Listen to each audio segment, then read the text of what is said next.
اللہ علیہ وسلم نے فرمایا جس نے کسی ایک شخص کی زمین کو ایک بالش کی بقدر ناجائز قبضہ کر کے اس کو ہڑپ کیا، قیامت کے دن اللہ رب العزت 7 زمینوں کا توق بنا کر کے اس کے گلے میں ڈال دیں گے۔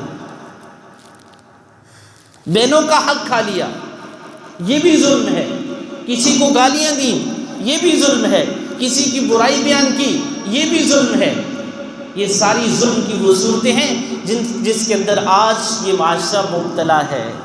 الا ماشاءاللہ کوئی ہی ایسا اللہ کا بندہ ہوگا جس کو اللہ رب العزت نے توفیق عطا فرمائی ہوگی کہ وہ ظلم سے بچتا ہوا اپنی زندگی کو گزارتا ہوگا۔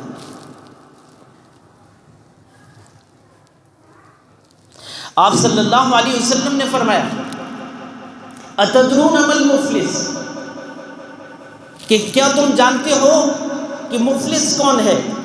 تو صحابہ نے کہا یا رسول اللہ من لا درہم لہ ولا